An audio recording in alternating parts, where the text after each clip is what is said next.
हाय,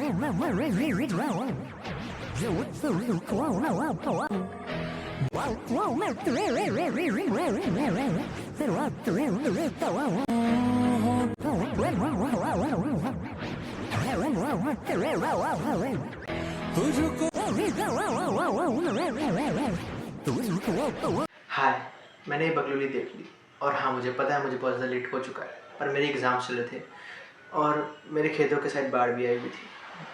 editor यहाँ clip लगा देना। बाकी मैं इस मूवी को देखने के मूड में एकदम नहीं था। मैंने इसका ट्रेलर तक नहीं देखा था और मैंने सिर्फ इसका टीज़र देखा था, वो भी किसी और के कहने पर।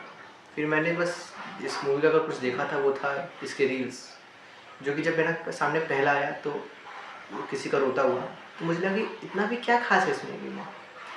फिर मेरे सामने आए इसकी 200-300 रील्स और फिर मुझे लगा कि शायद कुछ तो खास है इस मूवी में कि लोग इतना रो रहे हैं।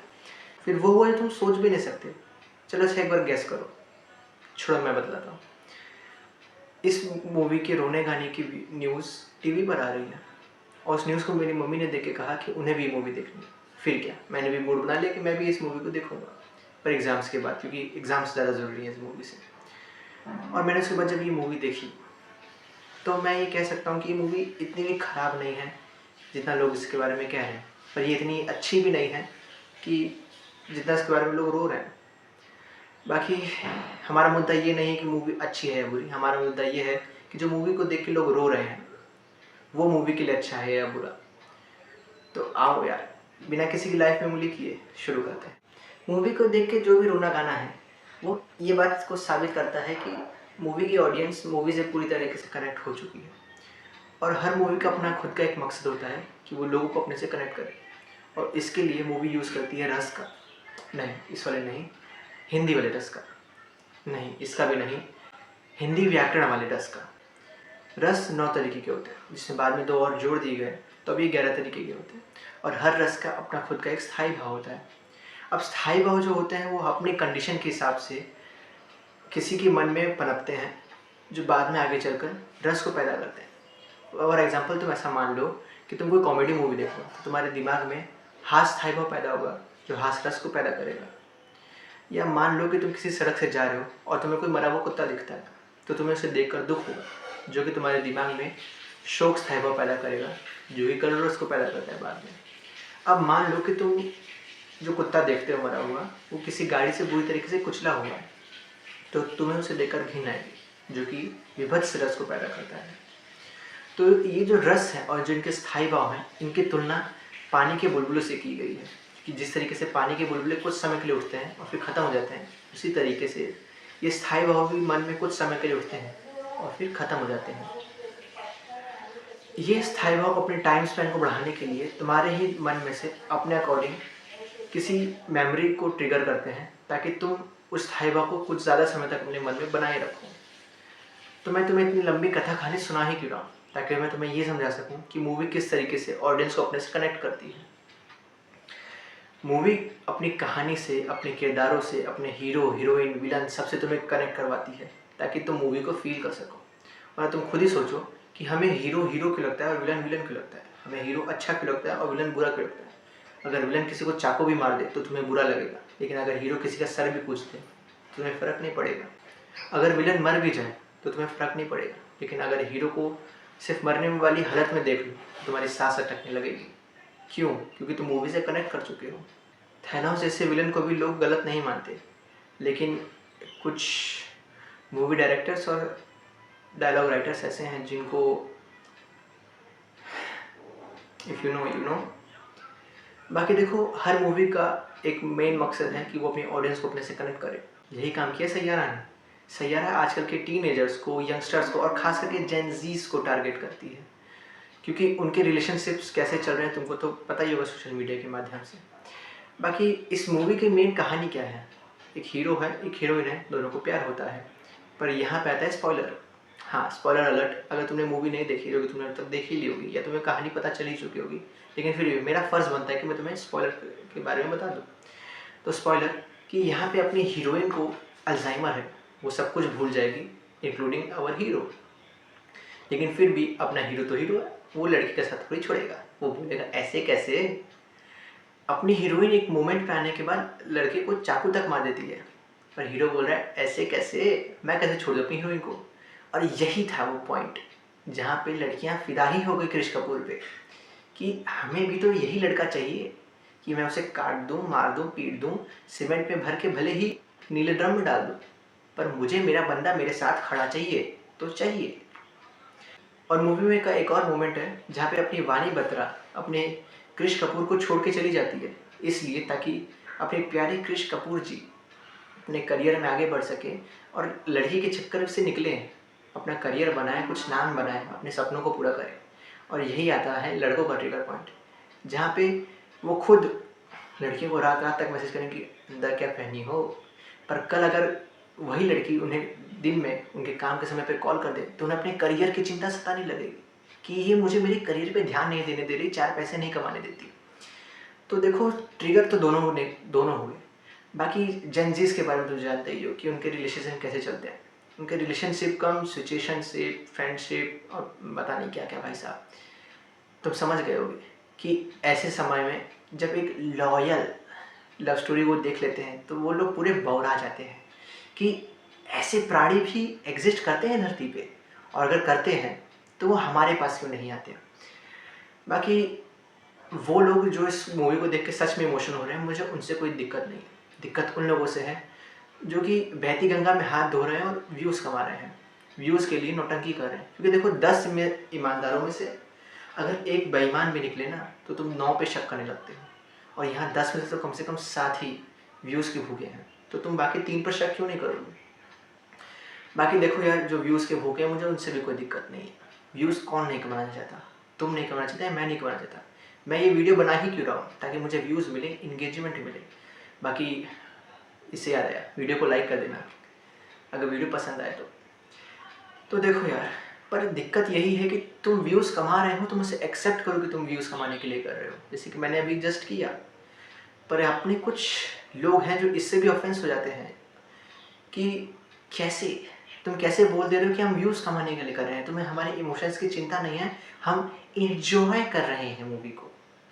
इंजॉय, उनका कहना है कि मार्वल की मूवीज़ देखकर तुम इंजॉय करो तो वो इंजॉयमेंट है, और हम थोड़ा सा शोर शराबा कर दें, हल्ला कर दें, रोने लगे मूवी को देखकर, इमोशनल हो जाएं, तो हमारी इमोशंस कोई फीलिंग नहीं।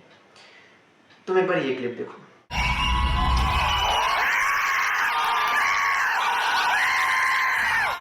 इसे कहते हैं इंजॉयमेंट, और मैं भी इस इंजॉयमेंट का एक हिस्सा बनना चाहूँगा। क्यों नहीं बनना चाहूँगा, क्योंकि मज़ा आएगा। और एक बार ये क्लिप देखो।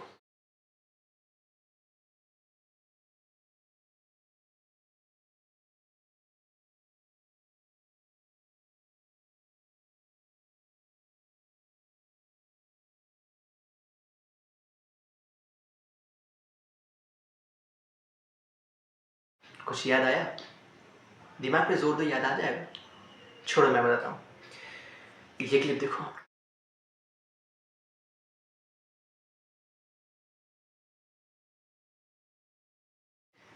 मैं एकदम ऑनेस्टली कह रहा हूँ, मैं जितना ऑनेस्ट ये रिव्यू नहीं दे रहा, मैं उससे ज़्यादा ऑनेस्टली कह रहा हूँ कि जब मैंने ये वीडियो देखे थे तो मुझे लगा था कि बस अभी ये भेड़िया बनेगा और लोगों को काटना शुरू करेगा। तो भाई अगर तुम इसे इन्जॉयमेंट कह रहे हो ना, तो मुझे नहीं लगता कि ये इन्जॉयमेंट है। पर अगर फिर भी तुम्हें लग रहा है कि इन्जॉयमेंट है तो प्लीज़ मुझे कमेंट में ज़रूर बताना कैसे है। बाकी हम आगे बढ़ते हैं अपनी दूसरी मूवी की तरफ, जो कि है धड़क 2। धड़क 2 जो कि अपनी पहली मूवी धड़क का सीक्वल है, जहाँ धड़क 1 खुद 2016 में आई एक मराठी मूवी सैराट का रीमेक थी। वहीं धड़क 2 2018 में आई एक तमिल मूवी परियेरुम पेरुमल का रीमेक है, अगर मैं प्रोनाउंसिएशन गलत नहीं है तो। बाकी इस मूवी की कहानी भी बेसिक है और कई बार देखी सुनी जा चुकी है, जहाँ इस मूवी की मोटी मोटा कहानी है कि एक लड़का, छोटी जाति का लड़का एक बड़ी जाति की लड़की से प्यार करता है, और फिर उनके परिवार वालों में, समाज में और कई जगहों पे मनमुटाव होते हैं, जो कि कई बार इस कहानी पे मूवी बन चुकी है, इस प्लॉट पे मूवी बन चुकी है। लेकिन इस मूवी को तब भी देखने में मज़ा आता है। तुम्हें इस मूवी को देखते टाइम ज़रा भी ये नहीं लगेगा कि ऐसी कोई मूवी तुम पहले भी देख चुके हो, और इसी कहानी रिपीटेटिव लग रही है, क्योंकि इस मूवी ने समा को बांध रखा था। जहाँ मैं एक चीज़ क्लियर कर दूँ कि ये मूवी कुछ भी एग्जेजरेट नहीं करती। इस मूवी की कहानी वही प्यार, जाति, समाज और समाज की सोच के आसपास घूमती है। हाँ, ये मूवी एक चीज़ नहीं करती है जहाँ ये एक सीरियल किलर को अपने कहानी में जोड़ती है। इस सीरियल किलर का मेन काम है उन कपल को टारगेट करना जिसमें एक पार्टनर छोटी जाति से हो। वो उस पार्टनर को मार देता है क्योंकि बड़ी जाति वाला जो पार्टनर था उसके घर वाले उसको हायर करते हैं इस काम के लिए। बाकी इसमें सबकी एक्टिंग, चाहे सिद्धांत चतुर्वेदी हो, चाहे तृप्ति डिमरी हो, चाहे अपने सौरभ सचदेवा हो, भाई साहब एक गिली पुच्ची ले लो तो क्या ही एक्टिंग की है इन्होंने। इनके स्क्रीन प्रेजेंस जब ये स्क्रीन पे आते हैं एक डर का माहौल क्रिएट करते हैं कि अब क्या, अब कौन मरने वाला है या अब क्या होने वाला है। जहाँ इनके कैरेक्टर को जो आर्क दिया गया है वो देखने में मज़ा ही आ जाता है। बाकी ये मूवी काफ़ी अच्छी है और अगर तुमने अब तक नहीं देखी तो ज़रूर देखो। और भले ही सैयारा और धड़क 2 दोनों लव स्टोरी हैं, दोनों प्यार को लेकर बात करती हैं, पर फिर भी सैयारा ख़त्म होने के बाद भी तो तुम्हारे दिमाग में कोई सवाल नहीं छोड़ती, तुम्हारे दिमाग में कुछ वो पॉइंट नहीं छोड़ती कि तुम उसके बारे में फिर से सोचो मूवी के बाद भी। लेकिन धड़क 2 वो मूवी ख़त्म होने के बाद भी एक सवाल छोड़ जाती है हमारे सोसाइटी पर, हम पर एज अ सोसाइटी, कि हम क्या कर रहे हैं, कहाँ जा रहे हैं और किस तरफ लेके जा रहे हैं अपने फ्यूचर को, अपनी सोसाइटी को। जहाँ मूवी में एक डायलॉग है, मूवी का मेन थीम कह लो, कि अगर लड़ने और मरने में से कुछ एक चुनना हो तो लड़ना, पर किससे। क्योंकि मूवी में भी एक पॉइंट आता है जहाँ पे सिद्धांत चतुर्वेदी सब्बल लेके मारपीट करने जा रहा होता है और उसका बाप उसे रोकता है ये कहकर कि सब्बल से किसी का सर खोल देना लड़ाई नहीं है, लड़ाई किससे है और क्यों है ये जानो फिर लड़ो। और ये कोई छोटी मोटी बात नहीं, बहुत बड़ी बात है, क्योंकि आखिर हमारी लड़ाई है किससे, किन लोगों से है, इस समाज के लोगों से जिसमें हम आते हैं, हमारी फैमिली आती है, हमारे अपने आते हैं, हमारे पराये आते हैं, हमसे प्यार करने वाले आते हैं, हमसे नफ़रत करने वाले आते हैं, हम सब आते हैं। अगर हमारी लड़ाई इन लोगों से है तो फिर तुम कैसे लड़ोगे और कैसे जीतोगे। और अगर मान लो कि तुम इन लोगों से जीत भी जाते हो, तुम इस समाज से अगर जीत भी जाते हो तो तुम इस समाज की सोच से कैसे जीतोगे। क्योंकि देखो मूवी का एक पार्ट है जहाँ तृप्ति डिमरी के घर वाले सौरभ सचदेवा के कैरेक्टर को हायर करते हैं सिद्धांत चतुर्वेदी को मारने के लिए और उसे कुछ पैसे ऑफर करते हैं इसके बदले में। तो सौरभ सचदेवा का कैरेक्टर साफ बोलता है कि मैं एक क्रिमिनल नहीं हूँ, मैं समाज का सफाया कर रहा हूँ, जो कि समाज की सोच पर एक बहुत बढ़िया सटायर है कि समाज में इस समाज के हिसाब से प्यार करना गुनाह है, क्राइम करना या किसी की जान लेना नहीं। तुम कैसे जीतोगे समाज की इस सोच से, जहाँ कुत्ते की दुम भी एक बार सीधी हो सकती है पर इस समाज की सोच नहीं। तुम कैसे ही जीत लोगे समाज की सोच है जहाँ समाज का ये सोचना ही है कि अंगूर ना मिले तो अंगूर खट्टे हैं और लड़की ना मिली लड़की ही रंडी है। बाकी ये लाइन बस ये मत सोच लेना कि किसी की लिखी हुई 2 लाइनें हैं, बल्कि ये समाज का सच है। मैंने खुद अपनी आंखों से ये होते हुए देखा है। मेरे खुद के दोस्त यही हरकतें करते थे और उनको मना करने पर वो यही हरकत पीठ पीछे करते थे कि लड़की को बदनाम करो, लड़की पे ही इल्ज़ाम लगा दो और आगे बढ़ जाओ। तुम कैसे ही जीत पाओगे समाज की इस सोच से, बल्कि तुम कैसे ही लड़ सकते हो समाज की इस सोच से। और इसी निराशा में आशा की एक उम्मीद भरने आती है ये मूवी, जहाँ इस मूवी की कहानी ये एक उम्मीद देती है कि कुछ नहीं करने से कुछ नहीं होगा, तो कुछ करके ही देख लेते हैं, क्या पता कुछ हो ही जाए। बाकी इस मूवी की जो एंडिंग है वो सेटिस्फाई करती है, क्योंकि जहाँ तुम मारपीट नहीं कर सकते, लड़ नहीं सकते, भाग नहीं सकते, छुप नहीं सकते, पीछे नहीं हट सकते, वहाँ इस मूवी की जो एंडिंग निकली है, इस मूवी की कहानी का जो पे ऑफ निकला है, वो देख के तुम्हें एक सेटिस्फेक्शन मिलता है कि हाँ, इस तरीके से जीतना भी एक जीतना है और ये एक जीत मानी जाएगी। ताकि अगर सच कहूँ तो मुझे ये मूवी सैयारा से ज़्यादा अच्छी लगी। और मुझे कमेंट में ज़रूर बताना कि तुमने ये मूवी देखी है कि नहीं, और अगर देखी है तो तुम्हें कैसी लगी। बाकी अब हम चलते हैं अपनी तीसरी मूवी पे, जिसे किसी रिकमेंडेशन की ज़रूरत नहीं है, क्योंकि इसे लोग देख रहे हैं, दबा के देख रहे हैं, एक दो बार नहीं कई कई बार जाके देख रहे हैं। क्योंकि इस मूवी के विजुअल्स, इस मूवी का स्केल ही इतना एपिक है कि देख के मज़ा आ जा रहा है। जहाँ लोग अपने चप्पल थिएटर के बाहर निकाल के इस मूवी को हाथ जोड़ कर देख रहे हैं। जी हाँ, मैं बात कर रहा हूँ महाअवतार नरसिम्हा की। और मैं इसके बारे में कहने वाला कौन नहीं हूँ। इस मूवी के बारे में मैं क्या ही बोलूँ, मैं इस मूवी का रिव्यू नहीं देना, क्योंकि इसको तुमने देख ही लिया होगा अब तक, और नहीं देखा तो तुम बहुत बड़े बेवकूफ़ हो। जाओ देखो। जहाँ ये मूवी एक चीज़ बहुत अच्छे से साबित करती है कि सिर्फ बजट नहीं, अगर तुम्हारी सोच, तुम्हारे विजुअलाइजेशन उस लेवल का है तो फिर बजट आड़े नहीं आ सकता। क्योंकि 4 करोड़ में बनी मूवी वो कर दिखाती है जहाँ 700 करोड़ की बनी हुई मूवियाँ भी कुछ नहीं कर पाती। बाकी इस मूवी का एक फ़ायदा अब ये होने वाला है कि और भी प्रोडक्शन है जो कि एनिमेशन में पैसे लगाएंगे। क्योंकि अब इंडिया में जो ये धारणा बन चुकी थी कि एनिमेशन वाली मूवीज़ तो सिर्फ बच्चों की मूवीज़ हैं या फिर कार्टून हैं, वो ख़त्म होगी। और इस मूवी के प्रॉफिट्स को देखकर, जहाँ 4 करोड़ की मूवी 100 करोड़ से ऊपर की कमाई कर रही है, और भी प्रोडक्शन हाउस इसमें अपना पैसा ज़रूर लगाएंगे।